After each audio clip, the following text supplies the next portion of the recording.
আধার seeding করার পরেও আপনার ব্যাংক অ্যাকাউন্টে টাকা আসছে না, চিন্তা করবেন না। আজকের এই ভিডিওতে আমি আপনাকে বলবো এর আসল কারণ আর সহজ সমাধান। ঠিক আছে, আমাদেরকে প্রথমত বুঝতে হবে সমস্যাটা কি। অনেক সময় আমরা আধার কার্ড ব্যাংকের সাথে লিঙ্ক করি, কিন্তু তারপরও সরকারি টাকা বা ডিবিটি টাকা অ্যাকাউন্টে ক্রেডিট হয় না। এটা খুব সাধারণ একটা সমস্যা, আর এর পেছনে কয়েকটা নির্দিষ্ট কারণও থাকে, সেগুলো আমি ডিসকাস করছি। কারণগুলো শুনে নিন। এনপিসিআই ম্যাপিং না হওয়া, ভুল ব্যাংক অ্যাকাউন্ট সিলেক্ট থাকা, কেওয়াইসি সম্পূর্ণ না থাকা, স্কিমে নাম না থাকা বা ভেরিফিকেশনের সমস্যা থাকা। ঠিক আছে, এই কয়েকটা সমস্যা থাকলে কিন্তু আপনার টাকা ব্যাংক অ্যাকাউন্টে ঢুকতে প্রবলেম করে। তাহলে এর সমস্যা সমাধান কি আমরা প্রথমেই করে নিয়েছি। প্রথমে আপনার ব্যাংকে গিয়ে চেক করবেন যে আধার সিডিং হয়েছে কিনা। আর আমার লাস্ট ভিডিওতে আমি দেখিয়ে দিয়েছি আধার ব্যাংক কীভাবে সিডিং করতে হয়। ভিডিওটা দেখে নিলে আপনার পুরোপুরি ক্লিয়ার হয়ে গেল।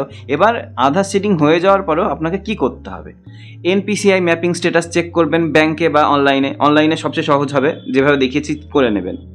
যে ব্যাংকে টাকা নিতে চান সেটাকে প্রাইমারি অ্যাকাউন্ট হিসাবে সেট করুন। অনেকগুলো অ্যাকাউন্ট থাকলে একটা প্রাইমারি অ্যাকাউন্ট সেট করবেন। কেওয়াইসি আপডেট আছে কিনা নিশ্চিত করবেন, নইলে ব্যাংকে গিয়ে কেওয়াইসি ফর্ম ফিল আপ করে জমা দিয়ে দেবেন। ঠিক আছে, এরপরে যে স্কিমের টাকা সেই ওয়েবসাইটে গিয়ে আপনার স্ট্যাটাস চেক করার কথা সেখানে করে নেবেন। কিন্তু এখানে কি হচ্ছে, ওই স্ট্যাটাসটা আমরা চেক করতে পারবো না ইউবা সাথীতে, কারণ ওই স্ট্যাটাস চেকের অপশানটা এখনও ডিসেবল রয়েছে, এনেবেল হয়নি। এই সহজ ধাপগুলো ফলো করলে আপনার সমস্যা সমাধান হয়ে যাবে। এবার বলি, যদি কারো এই মাসে টাকা ঢুকলো না, ওই টাকাটার কি হবে?